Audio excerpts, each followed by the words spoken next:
Good evening. I'm Reza Rahaman. I'm one of the VPs in Research and Development at Clorox and the head of the Clorox Pride ERG.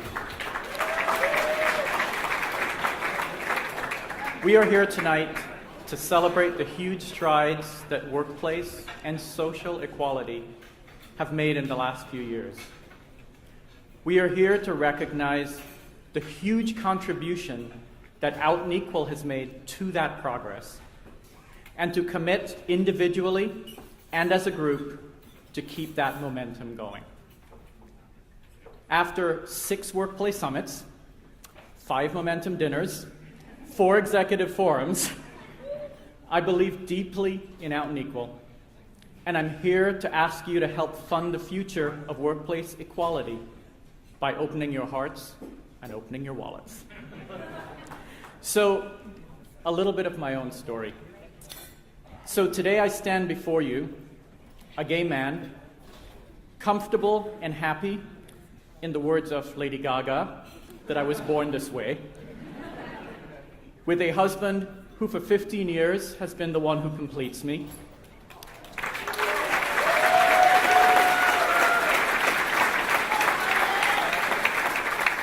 and with a supportive group of friends who are my second family. I work for a company where my sexuality will never be a barrier to my success.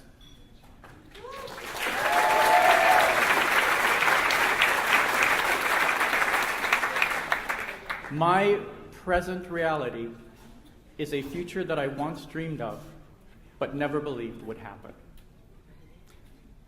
So let's go back. So my family is of Arab and Indian descent. My grandfather was a leader in the Muslim religion.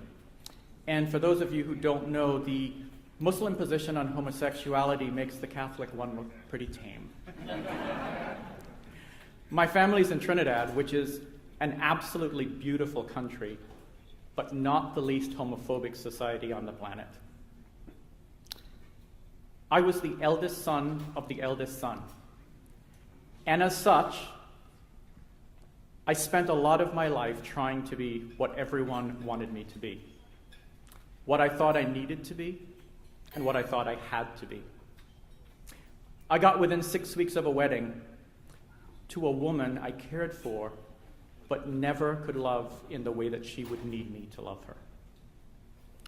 So for those of you who know me now, you might find it hard to believe, but my coming out was slow. First to myself, surrounding myself with new gay friends, and then slowly putting the gay piece of my life and my historic straight life together. As you might imagine, at work, it was equally slow. So at my first company, I wasn't out at all. At my second, I was out to HR and a few trusted advisors, but not beyond that. And then I came to Clorox 15 years ago, and I decided I needed it to be different. That I was tired of hiding who I was. That I was tired of fudging pronouns. That I was tired of wasting energy in stuff that really didn't matter. But still, coming out for me was about me. It was about me being effective, about me bringing my whole self to work. And then a couple of things happened in pretty quick succession. So those of you who are Clorox know a dear friend of mine who's one of our marketing directors, Beata Grabowski, who, now, short segue, there was a time when James did not associate with my Clorox folks. He's like, But he and I and Beata were friends. And so Beata was having her 40th birthday party, and some people may remember that party. And Beata said to me, I want James to come to my party. And I said, Beata, if you can get her to come to your party, more power to you. And she convinced him, and he did. While we were at that party, Beth Springer, who was one of our EVPs and who was at the time the executive sponsor for Clorox Pride, came over to me and she said, I hear James is here. I really need to meet him.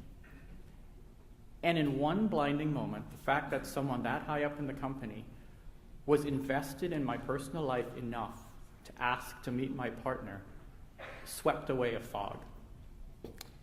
Just a couple of weeks after that, at Clorox we have these high-performance team sessions. And one of the things in a high-performance team is that you're invested in your own success, but you're also invested in the success of your fellow teammates. And after this, one of my fellow, at the time, R&D directors came to me and he said, "I'm totally invested in your success and I'd like to talk to you about it afterwards." And when we talked afterwards, he said to me, "My eldest son is gay, and there's such a lack of positive role models for gay people in the world that I want to do everything I can to make sure that you're successful." And so I've come to see being out and living my life with authenticity as not being about me, but as a responsibility that I have to role model and to help others make the journey that I have. Perhaps more easily, perhaps more quickly, but just as certainly. And yet, I'm so acutely aware that there are so many companies that are not like Clorox. There are so many companies that are not like the companies represented in this room.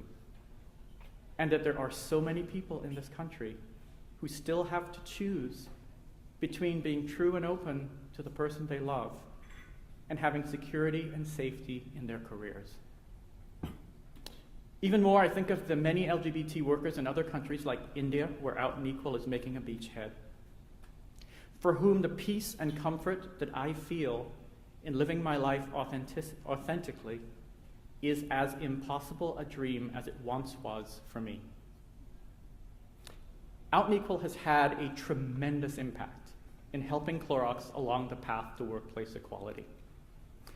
It has affected my life for the better. And I would venture to say that that's probably true for a lot of people in this room.